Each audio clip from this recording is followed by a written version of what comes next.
keyakinan bahwa dia akan mati. Kalau dia menganggap ada komplain, dokter sebut daerah Pontianak, dia tidak masuk Pontianak, masuk udah perbatasan Pontianak ke Bulayu. Ini komplain Rangkai, perumahannya 4 miliar, ada pula tanah. Jadi semua tetangganya kaya situ. Tapi ketika yang kaya ini meninggal dunia, satu pun tak datang. Tetangganya tidak datang. Jadi dia kebetulan dia ini pernah ikut ketika saya ceramah, dia hadir di masjid, dia nelpon saya minta santri. Ketika saya datang, yang ada di situ hanya keluarganya berapa orang, tidak nyampe 10 orang. Tetangganya padahal 90% tetangganya muslim, satu tetangganya tidak ada datang. Saya tanya, bapak kenal dengan tetangga sebelah? Tidak tahu. Pak, dengan tetangga sebelah tidak tahu. Kok tidak bisa tidak tahu? Mana bisa kami, Pak Ustaz, tak sempat. Berangkat pagi datang sore udah letih, tutup pintu, tak ada hubungan dengan tetangga sebelah. Yang penting kami tidak ngaco dia tidak ngaco kami. Memang betul, dia tak ngaco, kita tak ngaco, tapi ingat kita perlu tetangga. Kalau nanti rumah kita kebakaran, siapa nak bantu kita? Memang keluarga kita yang disiapkan. Kalau kita kemalingan atau ada yang meninggal dunia, ya coba kan gampang Pak Ustaz. Kalau kayak acara kawin tak perlu tetangga, tinggal nyewa gedung. Iya, kalau acara kawin bolehlah nyewa gedung. Kalau acara mati, nak nyewa gedung. Mayatnya simpan di gedung adat Melayu itu. Akhirnya sepi, akhirnya saya nasihati. Ya kebetulan yang meninggal itu bapaknya, anak-anaknya diam di situ, saya nasihati. Ini pelajar untuk kau semua nih. Kedepannya dekati tetangga. Main rumah tetangga. Lebaran main enggak rumah tetangga? Enggak main. Saya nasihati main, tapi tetangga kalau kita main ke rumahnya dia tak ada main rumah kita, Pak Ustaz. Kita main ke rumah dia, tapi ketika lebaran dia tak ada main. Tak usah ingat, tak usah gitu. Kadang-kadang ada orang gitu. Apa aku nak pergi rumah dia? Aku nih 10 tahun ke rumah dia lebaran. Dia sekali pun tak pergi rumah aku. Tak usah hitung-hitungan gitu, Bu. Pergi aja terus. Masalah tetangga tak pergi, urusan dia. Yang penting kita tetap bagus dengan tetangga. Ini ada orang biasa gitu, Pak, yang udah ya otaknya udah termakan dengan dunia begitu.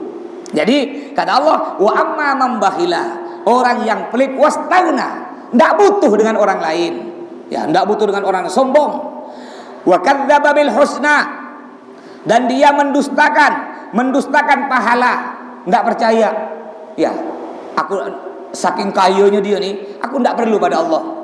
Aku tidak sholat kaya, aku tidak puasa kaya, aku maksiat kaya. Apa gunanya? Lihat tuh, nih lihat, bapak contoh, nih jamaah khairat, rajin sholat, tetap miskin, masih kaya aku. Aku tak sholat ya kaya, betul. Puas-puas ya kau kaya, Pak. Kalau ada orang maksiat, Bu, ya, ada orang maksiat tapi kaya sekali, itu namanya istidraj. Istidrajnya artinya kena Allah, ya. Seakan-akan Allah ngomong gini, iya, kau puas-puaskan kau ya kaya di dunia, puas-puaskan kau maksiat, puaskan kau lupa aku, nanti kau sakit di akhirat kau. Nah, itu namanya istidraj. Jangan bangga, Bapak Ibu ya. Kalau Bapak Ibu bangga, Mama, ya enggak pernah sholat, enggak pernah ibadah, tapi alhamdulillah aku kaya, aku sehat, tak pernah sakit. Itu jangan merasa. Bahkan yang sakit-sakit itu sebenarnya senang dia. Kenapa kata Nabi Muhammad? Idza ahabballahu imra'an ibtalah. Yang artinya jika Allah mencintai seorang hambanya, ibtalah, maka Allah akan mencobanya, Allah akan mengujinya. Kalau bapak sakit, berarti Allah cinta bapak. Kalau bapak bangkrut, asalnya kaya tiba-tiba bangkrut, berarti Allah cinta bapak. Oh, bapak punya masalah dengan siapa aja, itu berarti Allah cinta bapak. Tambah banyak masalah, itu berarti Allah tambah cinta kepada kita. Sedangkan kita yang tak punya masalah, yang lancar-lancar, itu belum tentu Allah cinta pada kita. Maka kalau ingin naik pangkat, harus diuji. Kayak budak-budak SD mau naik SMP, kan harus ikut ujian dulu. Begitu pula kita ingin naik pangkat derajat iman yang tinggi, harus diuji dengan apa? Ya dengan sakit, dengan ekonomi, dengan semuanya diuji oleh Allah. Terus fasanu yassiruhu lil usra, kata Allah, maka aku akan menyiapkan untuknya jalan yang sulit. Orang yang pelit nih, orang pelit banyak penyakit, orang pelit banyak penyakit, orang masin jatuh miskin. Makanya enggak ada ceritanya, Pak, orang dermawan yang seling sedekah itu jatuh miskin, enggak ada. Umpama di sini ada orang suka sedekah, lalu ada berita dia bangkrut. Kenapa dia bangkrut? Gara-gara suka sedekah. Enggak ada. Yang ada ngapa dia bangkrut? Apa yang ada gini, ngapa dia bangkrut? Karena dia banyak bini. Wajar. Bu ya. Ini penghasilan 3 juta, bininya 4. Satu ya tak cukup. Maka Pak usah bertingkah lah Pak ya. Ya kalau nak ikut Abi boleh lah. Abi kaya miliaran tanahnya tuh. Ya, kita nak ikut penghasilan 3 juta. Nak ikut. Ya. Jadi dipersulit oleh Allah, dipersulit. Ini orang-orang yang miskin, apa orang-orang yang kaya, orang-orang yang pelit, oleh Allah dipersulit. Hidupnya sakit. Enggak ada cerita orang dermawan tuh jatuh miskin, enggak ada. Yang banyak tuh orang bangkrut karena main judi. Orang bangkrut karena main perempuan. Orang bangkrut karena kena narkoba. Itu yang banyak jatuh. Tapi belum ada cerita, oh Pak Haji itu jatuh miskin karena suka sedekah ke masjid, suka sedekah ke tetangga. Tidak ada. Pasti kata Nabi Muhammad apa? Mana kosomalun min sedekatin baliyasdat. Kata Nabi Muhammad, tidak akan berkurang harta kita karena sering bersedekah. Pasti akan bertambah. Sampai 3 kali Nabi mengatakan, orang yang sering bersedekah pasti akan bertambah kaya. Bapak ingin cepat kaya, banyak sedekah. Habib Hasan Baharun, guru saya nih ya, dia termasuk guru kita semua Pak. Habib Hasan Baharun, ini beliau kalau beliau punya perlu duit untuk bangun pondok, umpamanya perlu 100 juta. Sedangkan di kocek beliau, duit sisa 1 juta. Caranya mancing yang 100 juta Pak. Yang 1 juta nih Pak, dihabiskan, sedekahkan semua. Kalau kita kira-kira gimana Pak? Dompet 100 ribu dihabiskan sedekah apa hemat-hemat? Hemat-hemat itu kita. Karena kita yakinnya kurang. Sedangkan Abu Habib Hasan Baharun enggak Pak. Beliau yakin. Karena dalam Al-Quran kan orang yang bersedekah itu oleh Allah dilipat gandakan. Berlipat ganda. 1 juta diganti 100 juta. Yakin Nabi Hasan Baharun. Itu saksi hidup masih ada, yaitu Bang Pukadi. Bapak yang lama-lama kenal, yang tua-tua kenal Bang Bugadi, dek beradik Bang Misnu. Anak masih sepupunya Kak Bahrudin, Pak Nor, Kak Bahrudin belakang rumah saya tuh. Nah, itu sopir sampai sekarang, beliau jadi sopir di pondok. Nama aslinya Bugadi. Kalau dipanggil oleh Abuya diganti Rodi, Muhammad Rodi. Jadi ini ketika meninggal Abu Habib Hasan Baharun meninggal dunia, datang Pak, orang miskin-miskin datang ke pondok. Ya, orang-orang miskin Kenapa orang miskin datang ke pondok? Karena rupanya Abu Habib Hasan Baharun ini setiap malam Jumat, bahkan kadang-kadang tiap malam itu sedekah kepada orang yang tidak tidur. Yang tidak tidur malam tuh Pak, tukang becak, gelandangan, pokok yang ada di pinggir jalan tuh, atau yang tidur-tidur di teras-teras trotoar, itu dibangunkan, diberi liwet 5.000. Ini Pukadi yang cerita. Dan Abu Habib bilang, jangan kau ceritakan kecuali nanti kalau aku udah meninggal dunia. Baru Pukadi cerita. Jadi Bu Habib Hasan Baharun nih, Bapak punya duit 1 juta Pak, suruh tukar duit 5.000. Jadi beliau nunggu di mobil, nyuruh ke Pukadi nih, kau bagikan semua orang yang ada di pinggir jalan tuh, yang tidur-tidur, gelandangan, tukang becak, apa kau bagikan, dibagi 5.000 zaman dulu Pak.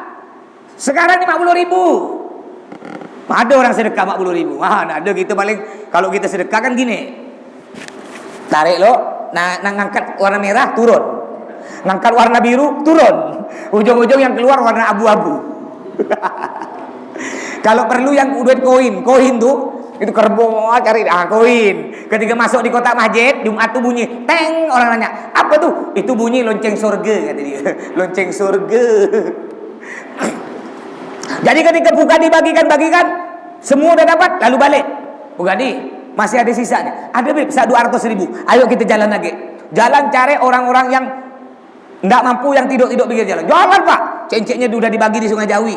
Sungai Jawi udah, masih ada sisa duit di Pontianak Timur. Masih ada 100.000. Cari ke Pontianak Utara, Siantar, sampai itu duit habis. Lalu Abu Yahya bilang, kita udah mancing. Ya, mancing 1 juta. Pasti oleh Allah akan diganti. Enggak nyampe berapa jam Pak, tiba-tiba ada orang kaya datang, enggak kenal. Bawa 1 tas, 1 plastik duit, ini Abuya, untuk Abuya. Assalamualaikum, balik langsung. Dilihat 100 juta. Jadi Bapak kalau pingin duit 10 juta. Ini harus yakin yang kuat. Kalau yakin setengah-setengah tak balik. Harus yakin kuat, Pak. Ya. Saya pernah sekali seumur hidup yakin kuat dia.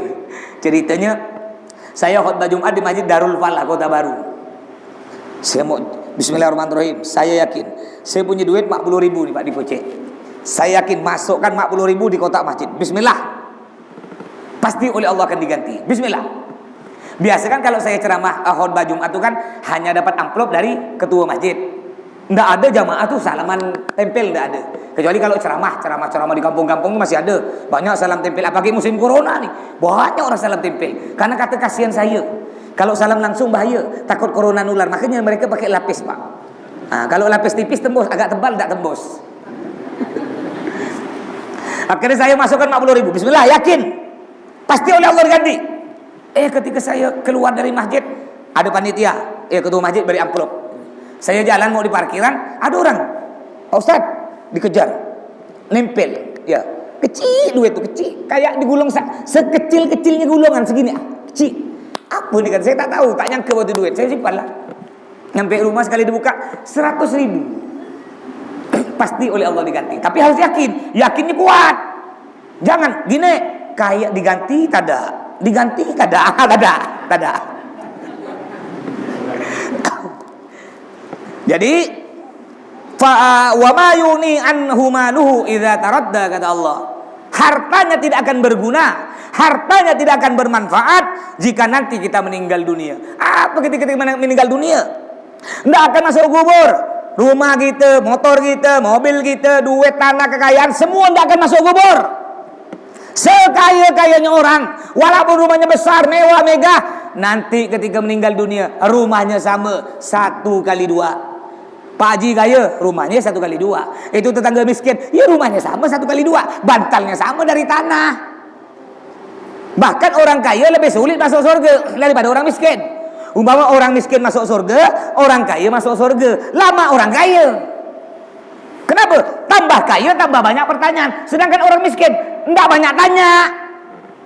Nanti sampai di pintu surga, malaikat, oh kau teh. Ya malaikat, dari masuk. Malas aku nanya aku kalau tak punya duit. Masuk. Tak berduit kau, masuk surga. Tak ada pertanyaan kau. Makanya yang tak berduit itu langsung masuk surga. Masuk. Sedangkan orang kaya, tunggu lo bos. Kena malaikat tanya, kau ni orang kaya kan? Kau punya mobil Alphard kan? Iya, alhamdulillah saya punya mobil Alphard. Dapat dari mana kau mobil Alphard tu? Ya, anak bisnis jengkol umpamanya, cek lah. Oh, terus mobil Alphard untuk apa? Kalau malam Jumat untuk hadir malam Selasa, untuk hadir majlis di Masjid Al-Khairat. Kalau malam Ahad, malam Minggu bawa cewek ke diskotik. Masuk lo dalam neraka kau bos. Jadi orang kaya dengan orang miskin jika sama-sama masuk surga lebih gampang orang miskin karena pertanyaannya tak banyak. Jadi tak ada gunanya kita meninggal dunia, harta kita semua tak ada gunanya. Yang menjadi kawan kita nanti meninggal dunia apa? Sedekatin jariyah, sedekah kita. Bapak mungkin ada belikan di masjid. Sedekah ini Pak ada dua. Ada sedekah jariyah, ada sedekah ghairu jariyah. Sedekah jariyahnya apa? Sedekah ghairu jariyahnya apa? Sedekah yang tak ngalir pahalanya. Dapat pahala tapi stop di situ. Contoh. Bapak ada pengemis. Kan Masya Allah kalau di Pontianak ini kan banyak pengemis kan yang masuk tok assalamualaikum. Di rumah saya tuh tok assalamualaikum. Biasa pakai bel teong. Seberek dah. 5 menit datang lagi, lain lagi, break lagi. Datang lagi, sentep-sentep rupanya pengemis sekarang punya HP, Pak. HP-nya cantik, dia punya grup. Grup apa? Grup pengemis sekota Pontianak. Ada grupnya. Oh, Masya Allah dia. Bapak ibu kalau break ke pengemis, umpama break 5.000. Belik 5.000. Kena pengemis dibeli makanan, lalu masuk ke mulut. Ini pahalanya udah stop di situ. Enggak ngalir sampai dalam kubur. Ngalir sih, masuk perut, masuk mulut dia, masuk perut, ngalir ke belakang. Ngalir enggak ke belakang tapi. Sedangkan amal jariah itu amal jariah seperti apa? Amal jariah ini seperti kita sedekah ke masjid, pondok pesantren, musola, surau, tempat-tempat pendidikan agama. Contoh, Bapak Ibu mau ngelihat, ya. Makanya kalau di sini ada lampu rosak, jangan pakai suruh, berebut. Lampu rosak, cari tangga, cabut. Oh merek ini uat segini, cepat pergi duit, pergi beli, modalkan kita. Kayak gini ini kan paling 60 nih. Selamat lalu kita pasang, kita sedekah untuk masjid. Atau kalau kita tak sempat beli, suruh pengurus masjid sini, suruh Bang Bidin atau Karim atau siapa aja, suruh beli, beri duit. Bapak nyumbang ke masjid, selama lampu masih hidup, walaupun yang nyumbang udah masuk kubur, meninggal dunia 100 tahun ke 1000 tahun, selama lampu masih hidup, pahalanya terus ngalir masuk dalam kubur, bertambah pahala kita. Makanya walaupun kita masih banyak dosa di dunia, Pak, dosa banyak sekali, cuma kita dulu ahli sedekah. Di masjid kita sedekah semen, di pesantren kita sedekah apa umpamanya lampu, di sana di surau kita sedekah kipas, lalu kita meninggal dunia, dosa kita banyak.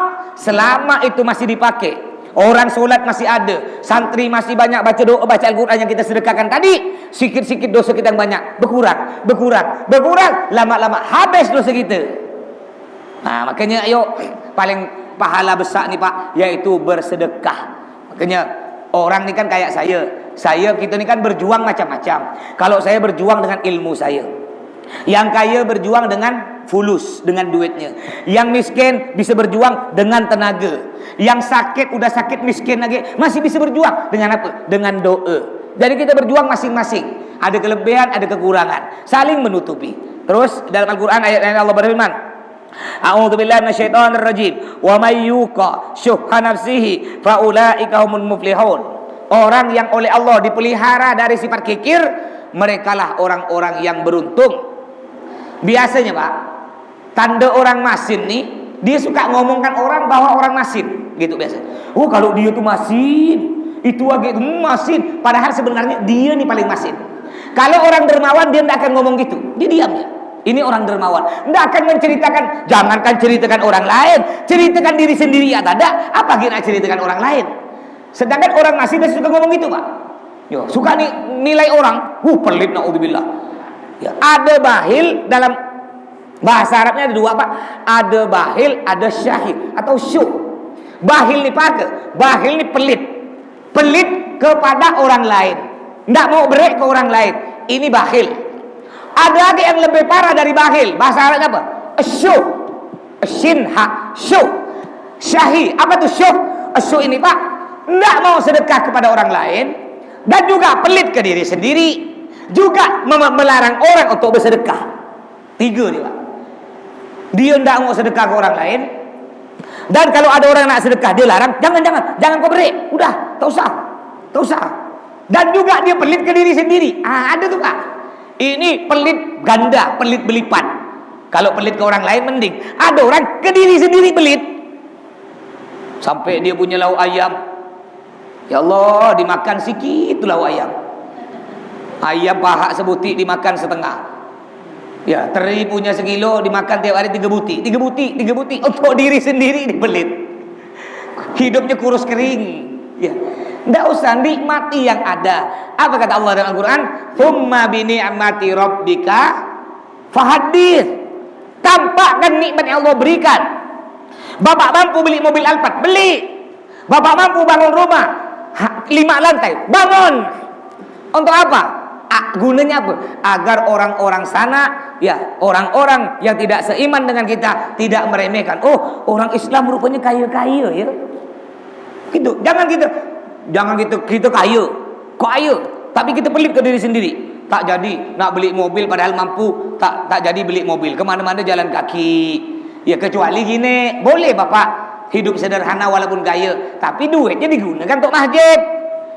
Kita sedekah masjid, sehari-hari kita pakai sepeda engkol. Padahal kita ini miliaran, miliuner, punya pom bensin 5 butik, tapi sehari-hari pakai sepeda engkol. Kenapa kita pakai sepeda engkol? Karena duit kita yang untuk beli mobil Alphard yang harga 1 miliar tuh kita sedekahkan untuk masjid, kita sedekahkan untuk pesantren. Ini gini, ini kadang-kadang pelit. Dia duitnya banyak, tidak pernah sedekah ke pesantren, tidak pernah sedekah ke masjid, dan tidak mau beli barang-barang yang dibutuhkan. Ya, tidak apa-apa makan ikan asin tiap hari, padahal mampu beli ayam. Ya, kasihan nih orang ini. Juga orang syuh ini Pak, selain dia pelit ke diri sendiri, juga dia melarang orang lain untuk sedekah. Ketika ada anaknya mau sedekah nih, anaknya punya duit, ada pengemis, ya anaknya udah tak usah beri, malah muka-muka dia beri terus, tak usah. Ini lebih bahil dari orang bahil. Ya, pelit belipat. Berarti kalau kita kalau pelit satu ya pelit. Dia ni pelit, masin, bahil, kedekut. Nah, banyak dia. Terus Nabi Muhammad sallallahu alaihi wasallam an Jabir radhiyallahu anhu diriwayatkan dari Sayyidina Jabir, anna Rasulullah sallallahu alaihi wasallam sungguhnya Nabi bersabda, "Ittaqul dzulma fa inna dzulma dzulumatun yaumal qiyamah." Janganlah kalian berbuat zalim. Karena kalau kalian berbuat zalim, itu nanti di akhirat kalian akan mendapatkan kegelapan. Oleh Allah akan dibalas. Sekarang ini banyak orang yang zalim kepada para ulama, zalim kepada para habaib. Contohnya kalau tidak percaya, lihat sekarang Habib Rizik bin Syihab. Ketika yang meninggal protokol kesehatan yang ketika beliau datang dari Mekah tuh Pak kan, banyak orang nyambut. Namanya orang nyambut kan orang sangat cinta. Ya, mana pula orang nyambut disuruh jaga jarak? Orang ratusan ribu, ayo harap jaga jarak. Tak mungkin lah. Orang dah sangat cinta, saking rindu kepada beliau. Akhirnya gara-gara itu, beliau pun ditangkap. Kalau yang melanggar ulama ditangkap. Tapi kalau yang melanggar pejabat, yang melanggar orang kaya, yang melanggar artis, enggak ditangkap. Betul. Nah, ini zalim kepada para ulama, hati-hati. Kalau kita zalim kepada para ulama, apa kata Nabi Muhammad? Fa inna dzulma dzulumatun yaumil qiyamah. Orang-orang yang zalim, terutama yang zalim kepada para ulama, tidak ada gunanya dia solat, tidak ada gunanya dia puasa, tidak ada gunanya dia beribadah, tetap oleh Allah akan dilemparkan ke dalam api neraka. Makanya lindungilah ulama-ulama kita. Ya, lindungi. Kita doakan mudah-mudahan para ulama, para habaib, kiai, khususnya orang tua kita, yaitu abi, mudah-mudahan umi dan sekeluarga kita semua oleh Allah dilindungi, sehat panjang umur, dan mudah-mudahan kalau meninggal karena husnul khatimah, ngumpul dengan Nabi dalam surga. Amin ya rabbal alamin. Terus wattaqus syuha fa inna syu'a lakaman kana qablakum hamalahum ala an sabaku dimahum wastahallu maharimahum. Juga kata Nabi, jauhilah sifat kikir, karena sifat kikir banyak sekali mencelakakan orang-orang sebelum kalian. Gara-gara mereka punya sifat kikir, akhirnya mereka berperang, berbunuh, berebut harta. Gara-gara punya sifat kikir. Banyak gara-gara punya sifat pelit, dek beradik, akhirnya ribut pemusuh gara-gara warisan. Ini asal usulnya karena mereka punya sifat pelit. Tidak mau ngalah. Padahal orang tuanya meninggal hanya meninggalkan mewarisi tanah 1 kapleng. Anaknya 1 lusin 12. Tanahnya kalau dijual cuma laku 10 juta. Ini yang 12 tak mau dia beribut. Pokoknya aku yang berhak. Karena bapak ni sebelum meninggal dunia diam dengan aku 5 tahun. Aku yang merawat dia. Kau tu apa kau? Kau ketika bapak meninggal tak ada dekat-dekat sekali. Baru ketika ketika bapak sakit kau tak ada dekat. Ketika bapak udah meninggal dunia baru kau nak minta jatah. Tak berhak kau. Tak boleh. Tetap walaupun ada anak. Ya ini bapak punya orang tua ni. Ni bab waris ya. Kebetulan saya di Al-Jihad ngajar warisan, ngajar pelajaran waris. Umpama ini ada orang tua kita sakit keras, diam dengan bapak di rumah.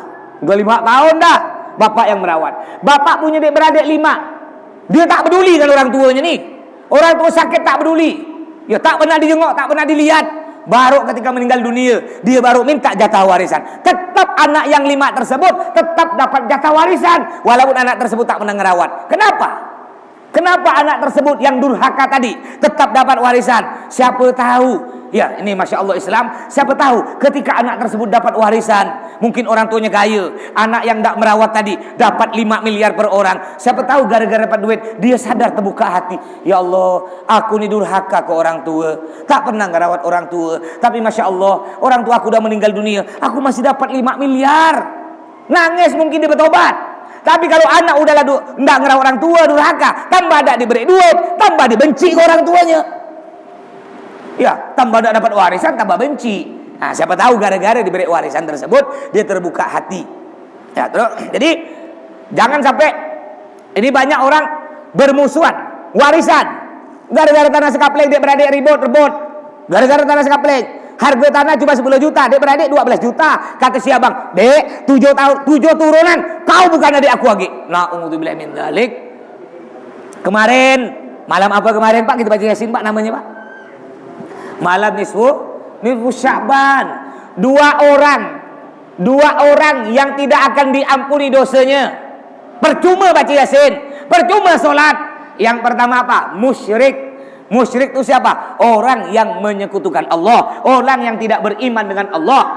Orang Islam yang menyembah selain Allah. Nyembah Allah tapi nyembah yang lain, musyrik. Ini oleh Allah tidak akan diampuni dosanya. Yang kedua siapa? Yang kedua musyahin. Apa itu musyahin? Orang yang bermusuhan, tak baik, baik dengan keluarga, dengan tetangga, dengan saudara sama muslim. Dia bermusuhan, tak ada tegur sapa, tak ada berbicara, tak ada baik. Ini juga di mana musuhan tersebut tidak diampuni dosanya. Walaupun baca Yasin bukan cuma 3 kali, 3.000 kali dibaca Yasin, tidak akan diampuni dosanya. Makanya ayo, ini bentar lagi bulan puasa. Mungkin kita ada tak baik dengan keluarga, dengan tetangga. Ayo kita ambil hikmah. Jangan kita gengsi, jangan kita keras kepala.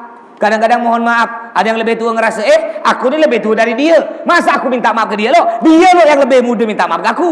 Aku ni paman dia, aku datuk dia. Masa aku minta maaf ke dia? Tidak dicontohkan oleh Nabi Muhammad SAW. Tidak apa-apa, walaupun kita datuknya, walaupun kita pamannya, walaupun kita lebih tua, kita minta maaf kepada keponakan kita, pada cucu kita, pada tetangga kita yang lebih muda, tak apa-apa. Tidak akan jatuh martabat kita. Bahkan mereka, bapa kita punya memusuh ni, ada keponakan kita kurang ajar ke kita, ya kurang ajar, lalu kita pergi ke rumah dia, kita minta maaf pada dia, bisa-bisa dia nangis, sadar dia, ya Allah aku yang salah, malah paman aku yang minta maaf ke aku. Tapi kalau kita masih bertekak, ya berkeras hati, keras kepala, tidak mau memaafkan, akhirnya terus bermusuhan, bahkan sampai 7 turunan. Kadang-kadang bapak memusuh dengan keponakan, nanti anaknya bapak dengan anak keponakan terus bermusuh, tak baik, terus merembet kemana-mana.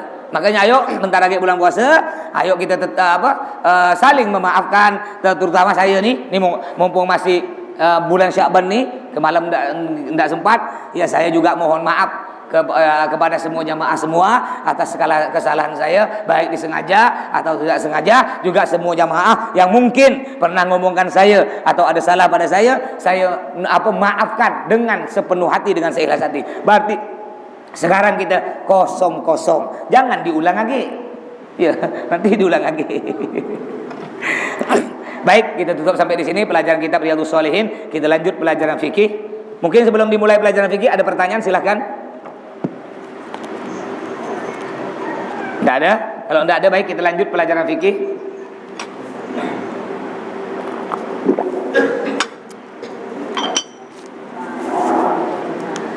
Kita masih melanjutkan kemarin tentang sunnah-sunnah solat, sunnah-sunnah di dalam solat. Di antaranya apa?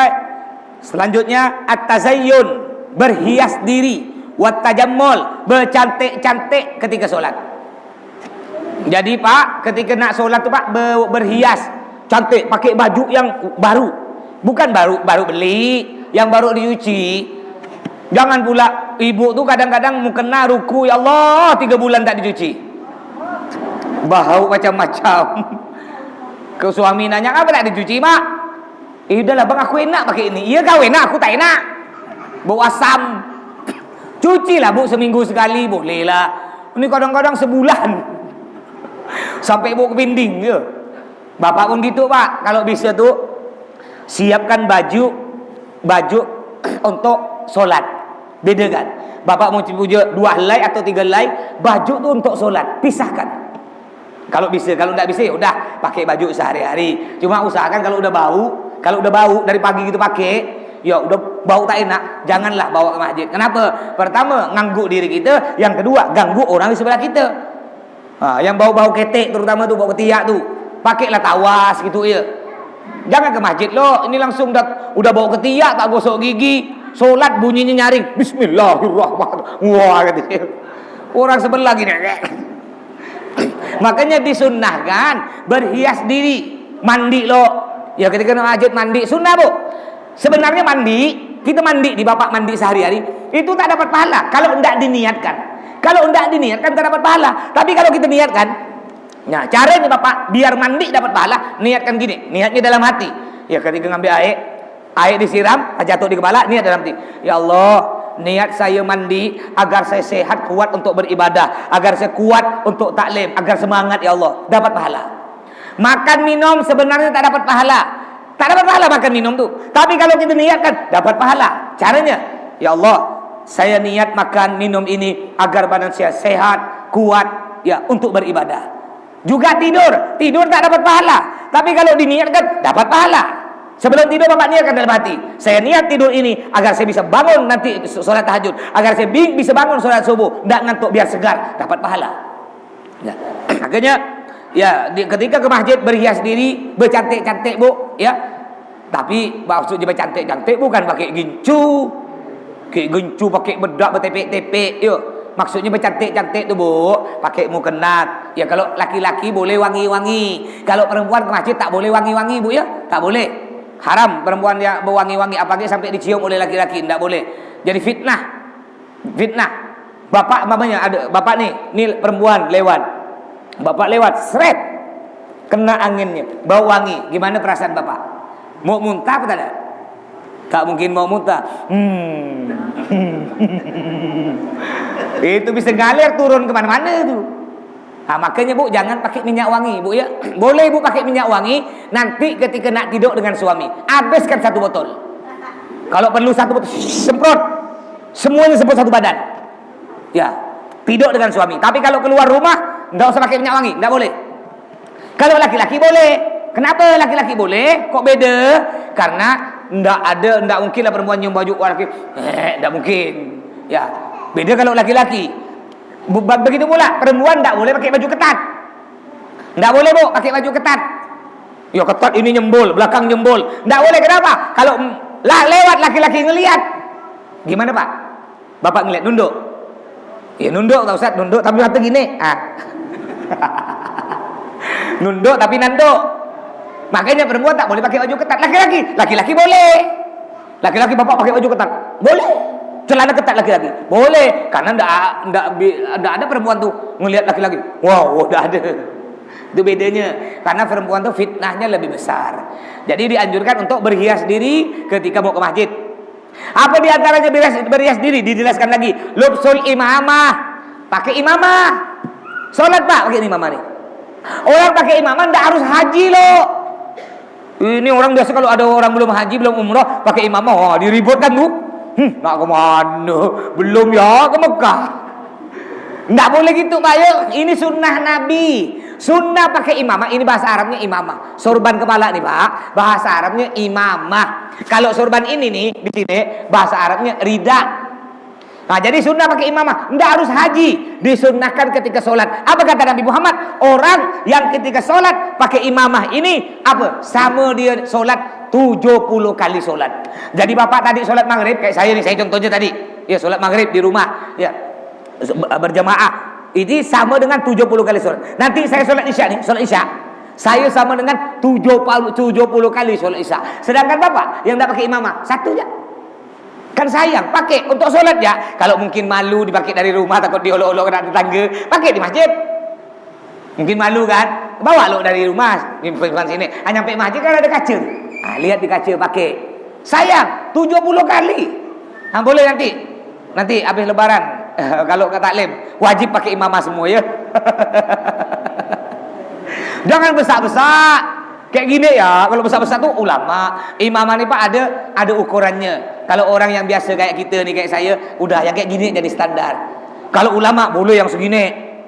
Ini bukan ulama, imamah segini. Jalan mereng-mereng ini. Terus sunnah selanjutnya apa? Lubsul rida pakai ini rida. Nah, rida boleh gaya gini. Ya, boleh gaya gini.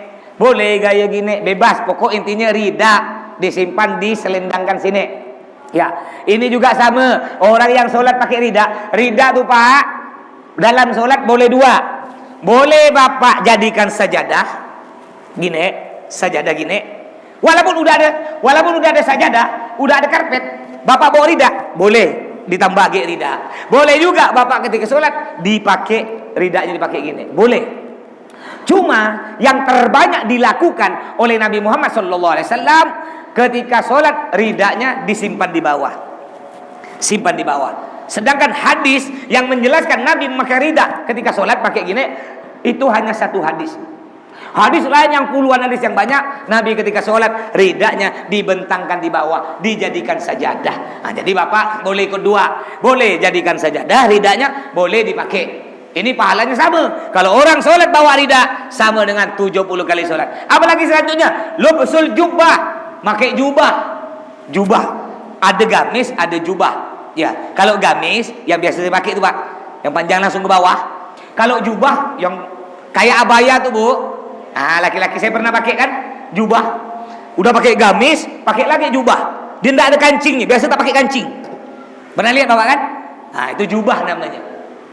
Terus lubsul khatam, sunnah juga pakai cincin.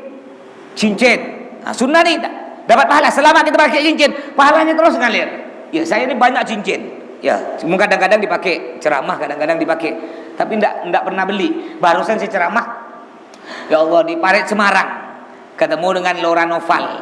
Laura Noval ini putra dari Kesyakur. Saya diberi cincin. Cincin jamrud. Wah, jamrud mahal gak tuh Pak? Sekitar 1 juta. Sampai saya tolak. Enggak usah, ini cincin mahal. Enggak apa-apa Mas, untuk Mas pakai ceramah kata dia. Alhamdulillah, dapat ada 1. Padahal saya tak diminta. Rezeki Pak ya.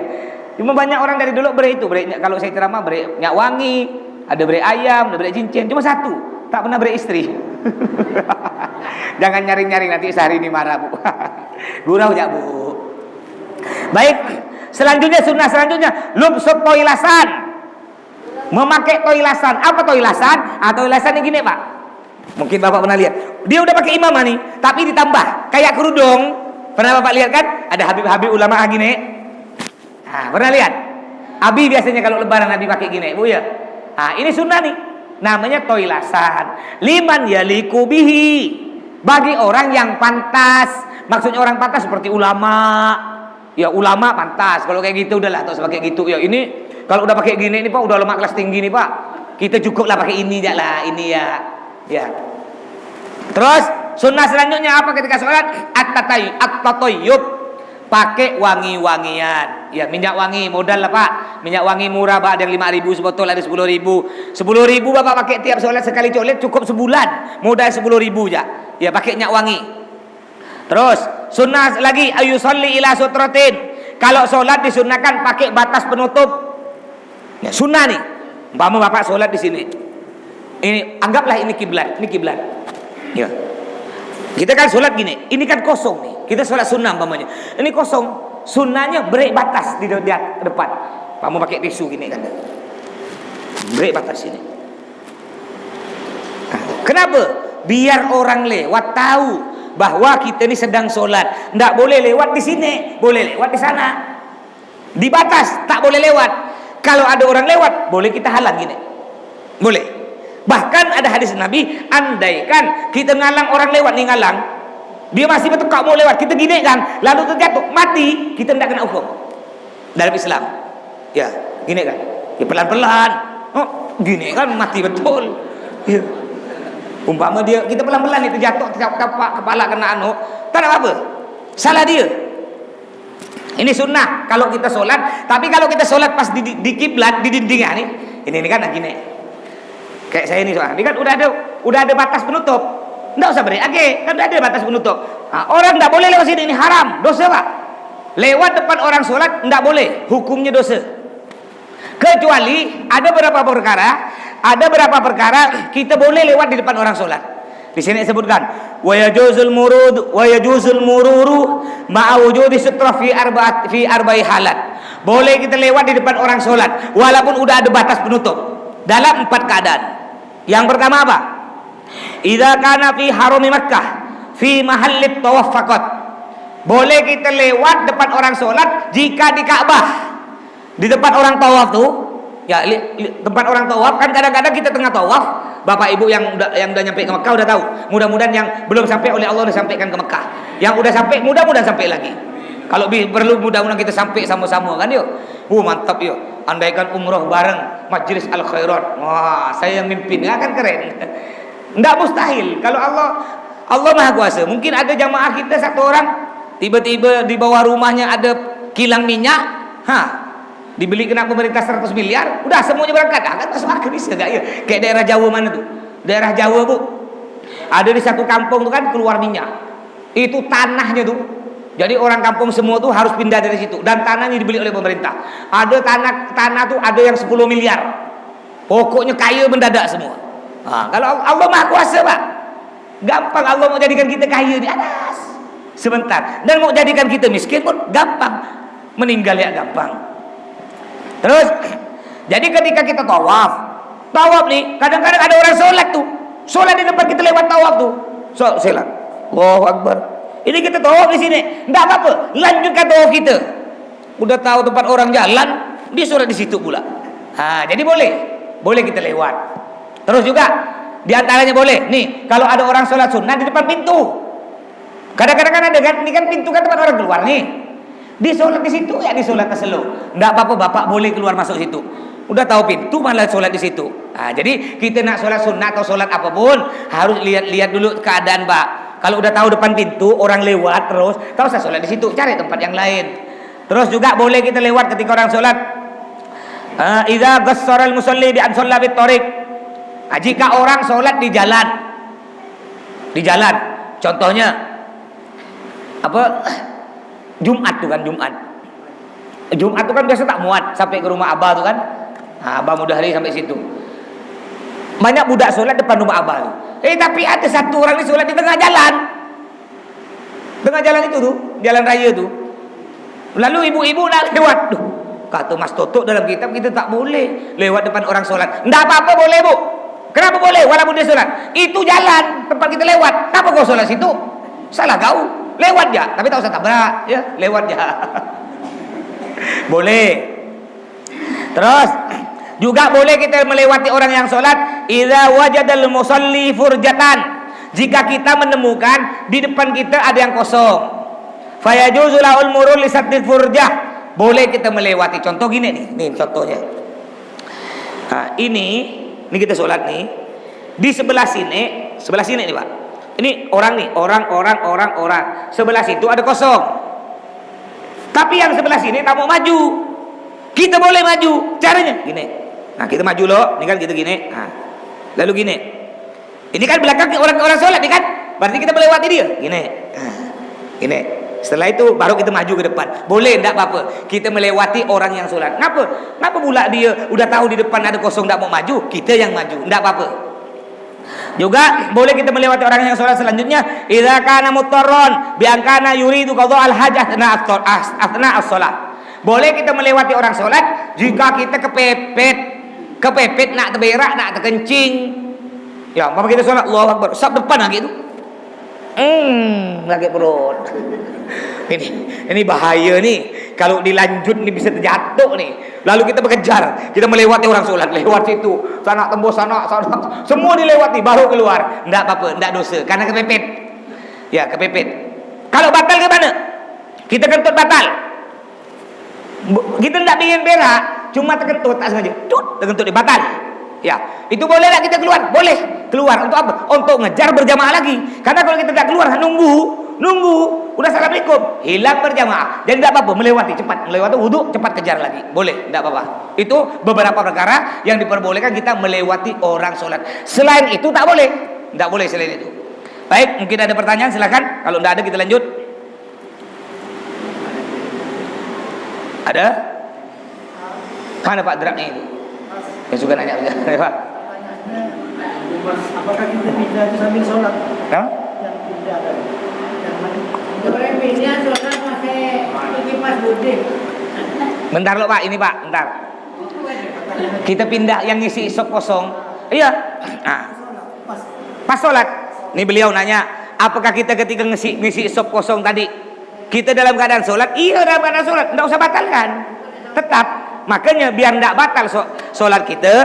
Ini pamannya, ini. Anggap ini sab depan kita, yang kosong sebelah sini ya. Ini orang. Yang sebelah sini tidak mau masuk. Kita yang masuk. Caranya biar tak batal, ngerem. Udah tahu cara ngeremnya kan? Lama ngerem sekitar ucapkan apa kemarin? Subhanallah. Kurang lebih 2 detik. Subhanallah, ngerem. Itu kita gini. Lamanya kurang lebih subhanallah. Gini lagi. Udah nyampe. Ini kan berarti kita melewati orang di belakang nih. Baru itu kita maju gini. Jadi tidak batal sholat kita, tetap kita sholat. Baik, Pak Yadi silakan. Orang pindah sholat di kipas budi pintu. Boleh sambungan. Ya gini, ini boleh. Kati. Gimana? Ruko na ruko sambungan. Ini apa? Sholat mau lagi pas. Ini pasti boleh ruko. Bagus nih pertanyaan. Ada ibu-ibu sholat di belakang, pakai mukena atau ruku sepotong. Lalu sholat itu kan di bawah kipas AC itu. Ketika dia ruku atau sujud ngangkat. Gimana? Kalau dia pakai baju dalam, nggak nampak kulitnya, nggak batal. Tapi kalau ngangkat nampak punggungnya, walaupun segini, setitik jarum, ya sekecil ya nih, segini ya nih, nampak punggungnya batal. Apalagi banyak. Ya, makanya caranya gimana ibu yang pakai sepotong? Ya dijepit-jepit lah pakai peniti. Yang bagus tuh tak usah sepotong, langsungan. Sekarang nih ruku macam-macam.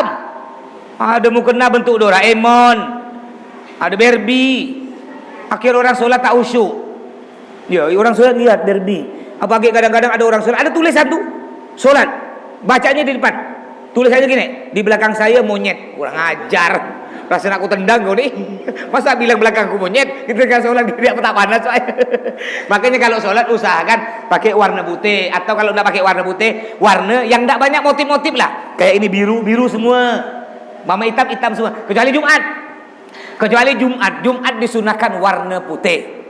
Sunnah. Jangan sampai kita pakai warna lain Pak ya. Putih. Kalau bisa dari atas sampai bawah putih, songkok putih, baju putih, sarung putih, atau pakai gamis atau jubah. Enggak bisa paling sikit paling sikit songkok dengan baju.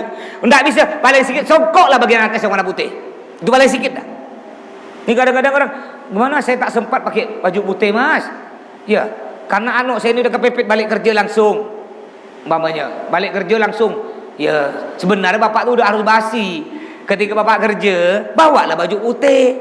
Baju putih kan bisa dilipat simpan di jok motor. Nanti nyampe masjid, bersalin lah di WC kan ada. Ada lagi orang, juga Pak ya, sholat tuh Pak sunnah pakai songkok. Sunnah pakai songkok. Nabi Muhammad enggak pernah seumur hidup sholat tak pakai songkok. Ada orang enggak sempat Mas, lupa terus bawa songkok. Songkok tuh lebih kecil dari baju, dilipat masuk kocek. Songkok lupa, rokok aja tak pernah lupa, HP aja selalu dibawa, songkok lupa. Ada orang lagi jawab, Mas, sholat Jumat pakai warna putih dan sholat pakai songkok tuh Mas, itu kan hukumnya sunnah, tak wajib, tak dosa. Betul. Tiap Jumat pakai warna putih sunnah. Setiap sholat pakai songkok hukumnya sunnah. Tapi ingat, yang dinamakan sunnah tuh Pak, itu nambah pahala. Ingat, kita sholat nih bukan nak ngurang pahala, tapi nak nambah pahala. Udah kita sholat nggak khusyuk, ditambah nak pakai songkok berkurang pahala. Tambah Jumat tak pakai warna putih berkurang lagi. Makanya ikuti sunnah-sunnah tadi. Kalau bisa mulai nanti subuh ada, ya besok lah beli gini nih kain ini. Nah, kalau bapak biayanya murah, saya ini beli kain namanya di pasar tuh, kain Paris. Kain Paris beli 2 meter. 2 meter potong 2, obras, lipat. Jadi dah sorban dah, jadi 2 buti. Pakai. Kalau malu pakai dari jalan, dah pakai di masjid dah. Kayak di masjid. Atau kalau malu di masjid, ya udah ketika di rumah sholat sunat, sholat tahajud, sholat duha pakai, biar kita dapat 70 sholat. Ibu-ibu jangan olo-olo. Ini istrinya ngulung-ngulung, "Mak, orang kemana bapak?" Kan dia. Kayak kiai. Ini raca nih. Baik, ada lagi pertanyaan? Silakan.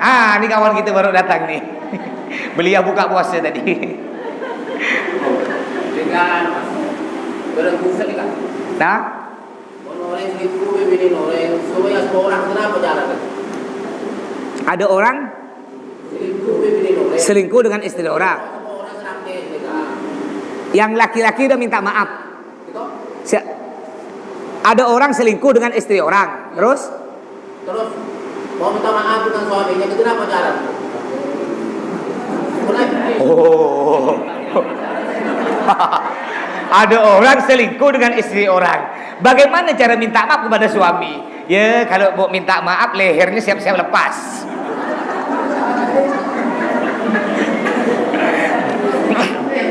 Caranya ya udah, umpama naudzubillah, saya ini pernah nangkap. Saya pernah nangkap warga daerah Sungai Jawi, enggak usah sebut orangnya. Daerah Sungai Jawi. Pada waktu itu masih ada kafe Samudra, rokok shisha. Rokok shisha, rokok saya itu rokok Arab. Jadi saya tuh kehabisan tembakau, nggak bisa ngerokok, saya ngerokok ke sana. Ketika saya ngerokok, saya mau ke WC pula tuh. Ini Kafe Samudra kan dulu tuh model pondok-pondokan, pondok dan ada kayak sawah-sawah gitu Pak, mojok. Ketika saya nak ke WC, kalau saya ke WC itu kan harus melewati beberapa pondok. Saya nak ke WC, tertoleh saya ke kiri, tertoleh, astagfirullahaladzim, terkejut saya. Kenapa terkejut?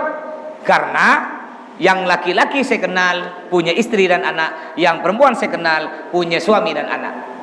Lain nih, bukan suami istri dia, bukan suami dia. Ya, dan orangnya juga warga Sungai Jawi. Ya, tengah bercium mulut. Ya, bercium mulut dan udah terbuka nih yang perempuan nih bajunya nih, udah dipegang-pegang lah. Saya lihat, astagfirullahaladzim kata saya. Saya masuk WC kencing, saya keluar, itu udah nunggu di depan WC yang laki-laki ini. Ya, Ustaz kata dia. Ustaz dari tadi katanya. Nggak, barusan kata saya. Pucat. Itu kalau saya sembelih tak keluar darah dua-dua tuh. Ustaz ngelihat enggak tadi? Tadok. Tak lihat lama, lihat sebentar ya. Itu asli minta maaf Pak dua-duanya. Tolong Ustaz ya, saya jerak, saya tobat Pak Ustaz. Saya enggak mau ngulang lagi. Tolong jangan ceritakan. Iya, yang penting kau jangan ulang lagi. Aku sampai mati aku enggak ceritakan ke orang. Ya ini kan saya cerita tapi enggak nyebut orang, enggak apa-apa. Untuk pelajaran. Kalau nyebut orang tak boleh. Ya. Jangan kau ulang lagi. Kalau kau ulang lagi sampai aku ketemu, tetap hukum kau. Beri tahu ke suami kau, beri istri kau. Ya. Ini gimana? Umpama ada orang ketangkap selingkuh. Bukan ketangkap, dia selingkuh dengan istri orang. Lalu dia tobat sadar, astagfirullahaladzim, aku dosa besar nih. Ya. Paling besar tu dosa, Pak, berselingkuh dengan istri orang, Pak. Paling besar. Kalau berzina dengan pelacur yang jualan-jualan di Pasar Gertak 1 depan Hotel Mahkota tu, atau di sana kata orang apa nama? Bintang Emas. Itu dosa besar. Tapi lebih besar lagi dosa selingkuh dengan istri orang, apalagi istri tetangga. Wah, ini berlipat-lipat lagi dosanya. Lalu gimana? Umpama, naudzubillah, mudah-mudahan oleh Allah kita selamatkan semua. Kita ni pernah dulu masih nakal-nakal kita pernah selingkuh dengan istri orang. Lalu kita sadar tobat, astagfirullahaladzim ya Allah. Apakah kita wajib minta maaf ke suaminya? Ya, enggak usah. Karena kalau minta maaf, ya siap-siaplah tadi leher butok lepas. Itu udah paling sedikit, walaupun leher tak lepas bonyok tetap dah tu. Ya, udahlah, kita antara kita dengan Allah. Tinggal kita nangis pada Allah, bertobat, berjanji kepada Allah, tidak akan mengulangi lagi. Insyaallah Allah akan mengampuni dosa kita. Begitu Pak Drai caranya. Ya. Ada lagi? Udah ya. Mungkin sampai di sini karena udah Isya ya. Udah masuk Isya ini insyaallah udah kita ketemu lagi habis lebaran. Karena malam Selasa depan saya ceramah di Padang Tikar. Insyaallah dengan hari ini. Ini udah berapa kali bawa Padang Tikar nih. Ini untung dia ikut jadi asisten saya nih Pak Bu ya. Nyampe Padang Tikar, Singkawang, ya, nyampe Kereto, Kubu, Teluk Pakedai. Saya kemarin ke Kubu dengan dia di minggu lalu. Pakai motor. Perjalanan 2,5 jam. Tak bawa mantel. Udah suruh siapkan masukkan mantel. Yang dimasukkan bukan mantel, yang dimasukkan apa? Selimutnya motor untuk nutup motor tuh. Sekali balik Allah, selesai acara jam 12 malam. Balik udah hujan deras, tak pakai helm, tak bawa helm. Kena tembak lagi. Tak pakai mantel. Saya nyetir. Saya kalau nyetir motor tak percaya ke orang. Takut Pak. Saya nyetir sendiri. Pelan. Sampai 2:30 nyampe dengan dia nih. Itu asli gini. Allah, itulah ini nyampe kemana-mana nih. Baik, insyaallah malam Selasa depan kita libur. Malam Selasa depan juga libur karena mepet dah. 1 hari sebelum Ramadan. Jadi persiapan kita lah ya. Karena santri udah libur. Lihat kalau malam Selasa depannya sebelum Ramadan saya ndak ada punya kesempatan, insyaallah kita taklim menutup. Tapi kalau udah ndak ada kesempatan, mungkin kita libur. Mudah-mudahan kita sepanjang umur ya ketemu dengan Ramadan dan Lebaran dan bertemu lagi setelah Lebaran dengan taklim kita majlis pada malam Selasa ini. Kurang lebihnya mohon maaf. Wassalamualaikum warahmatullahi wabarakatuh.